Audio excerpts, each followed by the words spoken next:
Big boss Malayalam season 6-നുള്ളിലുള്ളതിനേക്കാൾ കൂടുതൽ ചർച്ച നടക്കുന്നത് ഇപ്പോൾ പുറത്താണ്. ഒരു ഭാഗത്ത് മുൻ മത്സരാർത്ഥി ബിഗ് ബോസ് ഷോയ്ക്കെതിരെ ഗുരുതര ആരോപണങ്ങൾ ഉയർത്തുന്നു. മറുഭാഗത്ത് ഈ ആരോപണത്തെ വിമർശിച്ചും അനുകൂലിച്ചും ചിലർ രംഗത്തെത്തുന്നു.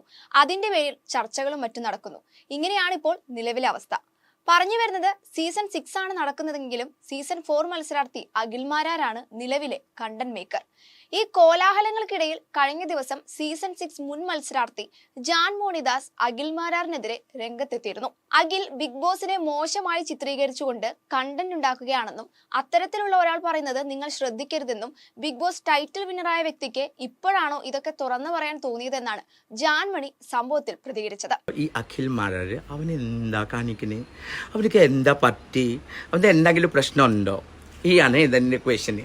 കാരണം അവൻക്ക് കാസ്റ്റിംഗ് എനിക്ക് പറയാൻ ഇപ്പോൾ ബുദ്ധിമുട്ട്. കാസ്റ്റിംഗ് കൗച്ച് പറഞ്ഞ ഒരു സാധനം അവൻ്റെ തലയിലേക്ക് കേട്ടിട്ടുണ്ടെങ്കിൽ അവനാണ് വിന്നറായിട്ട് പോയി, അവനാണ് കാപ്പ് കിട്ടി, അവന് ബിഗ് ബോസിന്റെ ടൈറ്റിൽ വിന്നറാണ്.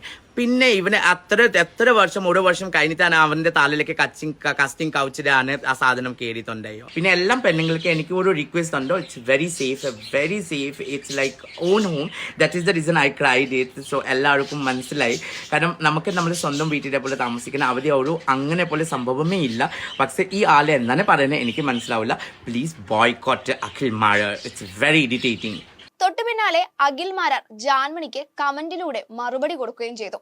അതാണ് നിലവിൽ വൻ വിവാദമായിരിക്കുന്നത്. സിനിമ സെറ്റിൽ ചെന്നാൽ ആർട്ടിസ്റ്റുകളുടെ വിയർപ്പ് തൂത്തു നടക്കുന്ന മണിക്ക് ആ സിനിമ ഉണ്ടാക്കിയെടുക്കുന്ന എഴുത്തുകാരന്റെയും സംവിധായകന്റെയും ഏഴയലത്ത് വന്ന് നിൽക്കാനുള്ള യോഗ്യതയുണ്ടോ എന്നും ആരെങ്കിലും പറയുന്നത് കേട്ട് തുള്ളാൻ നിൽക്കരുത്. ജാൻമണി കാരണം കേരളത്തിൽ അപമാനിക്കപ്പെട്ടത് ട്രാൻസ് കമ്മ്യൂണിറ്റി കൂടിയാണ്. ആർട്ടിസ്റ്റുകളുടെ എച്ചില് തിന്ന് ജീവിക്കുന്നവരുടെ ക്ലാസ് കൊണ്ട് എന്റെ അടുത്ത് വന്നാൽ തപ്പിത്തടഞ്ഞു പറയുന്ന മലയാളം പോലും പിന്നെ വായിൽ നിന്നും വരില്ലെന്നുമാണ് അഖിൽ മാരാർ കമന്റിലൂടെ പറഞ്ഞത്. അഖിൽ മാരാർ ജാൻമണിക്കെതിരെ ഈ ഒരു കമന്റ് ഇട്ടതും വലിയ രീതിയിലുള്ള വിമർശനമാണ് സോഷ്യൽ മീഡിയയിൽ ഉയർന്നു വന്നത്. അഖിലിന്റെ യഥാർത്ഥ സ്വഭാവം മറനീക്കി പുറത്തു വന്നിരിക്കുകയാണെന്നും ഒരാളെ കുറിച്ച് പറയുമ്പോൾ ആ ഫീൽഡിലുള്ള എല്ലാവരെയും ബാധിക്കുകയാണെന്നും തുടങ്ങി നാനാഭാഗത്തു നിന്നും വിമർശനങ്ങൾ. സീസൺ 6 മത്സരാർത്ഥിയും നടിയുമായ അപ്സരയുടെ ഭർത്താവും അതുപോലെ സംവിധായകനുമായ ആൽബി ഈ പരാമർശത്തെ വലിയ രീതിയിൽ വിമർശിക്കുകയുണ്ടായി. ഷൂട്ടിംഗ് സെറ്റിൽ ആർട്ടിസ്റ്റുകളുടെ വിയർപ്പ് തുടയ്ക്കുന്ന മേക്കപ്പ് ടീമിലുള്ളവർക്ക് സംവിധായകന്റെയോ എഴുത്തുകാരന്റെയോ ഏഴയലത്ത് വന്ന് നിൽക്കാനുള്ള യോഗ്യതയുണ്ടോ എന്ന് അഖിൽ ചോദിച്ചതിനോട് താൻ വിയോജിക്കുകയാണെന്ന് ആൽബി പറഞ്ഞു. ആർട്ടിസ്റ്റുകളുടെ എച്ചിൽ നിന്ന് ജീവിക്കുന്നവരാണ് മേക്കപ്പ് ആർട്ടിസ്റ്റുകൾ എന്ന് പറയുന്ന ഒരാളെ ഒരിക്കലും ഒരു കലാകാരനായോ ഒരു മനുഷ്യൻ എന്ന നിലയിലോ അംഗീകരിക്കാനാകില്ലെന്നും ഒരു ഷൂട്ടിംഗ് സ്ഥലത്ത് ഏറ്റവും ആദ്യമെത്തി സംവിധായകന്റെ മനസ്സറിഞ്ഞ് 100% ആത്മാർത്ഥമായി പ്രവർത്തിക്കുന്നവരാണ് മേക്കപ്പ് ആർട്ടിസ്റ്റുകൾ. അവരൊന്നും ഏഴയലത്ത് വരാൻ പാടില്ലെന്ന് താൻ പറയില്ലെന്നും ആൽബി പറയുകയുണ്ടായി. നാനാഭാഗത്തു നിന്നും വിമർശനം രൂക്ഷമായതോടെ അഖിൽ മാരാർ കമന്റ് ഡിലീറ്റ് ചെയ്തു. ശേഷം ഇൻസ്റ്റാഗ്രാം സ്റ്റോറിയിലൂടെ പ്രതികരിക്കുകയും ചെയ്തു. മറ്റുള്ളവരെ അടിച്ചാക്ഷേപിച്ച് നോറയെ 3ാം ക്ലാസ് ആക്കി കാലിന്റെ അടിയിലിട്ട് ചവിട്ടി മെതിക്കുമെന്ന് പറഞ്ഞ സ്വയം ബിസിനസ് ക്ലാസ് എന്ന് പറഞ്ഞ് മറ്റുള്ളവരെ താഴ്ത്തിക്കെട്ടുന്ന ഒരുത്തി തനിക്കെതിരെ ആക്ഷേപിച്ച് സംസാരിക്കുമ്പോൾ അവൾ ആരാണെന്ന് ഓർമ്മപ്പെടുത്തേണ്ടി വരും. ആ പരാമർശം മാനവും മര്യാദയ്ക്കും ജോലി ചെയ്യുന്ന ആർക്കെങ്കിലും ഒരാൾക്ക് വേദന ഉണ്ടാക്കിയെങ്കിൽ ക്ഷമ ചോദിക്കുന്നു.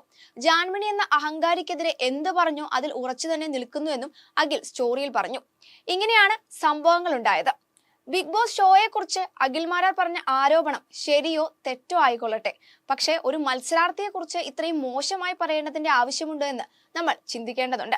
ആർട്ടിസ്റ്റുകളുടെ വിയർപ്പ് തുടയ്ക്കുന്ന മേക്കപ്പ് ടീമിലുള്ളവർക്ക് സംവിധായകന്റെയോ എഴുത്തുകാരന്റെയോ ഏഴയലത്ത് വന്ന് നിൽക്കാനുള്ള യോഗ്യതയുണ്ടോ എന്ന ചോദ്യം തന്നെ ആ ഫീൽഡിലുള്ള എല്ലാവരെയും അപമാനിക്കുന്നത് പോലെയാണ്.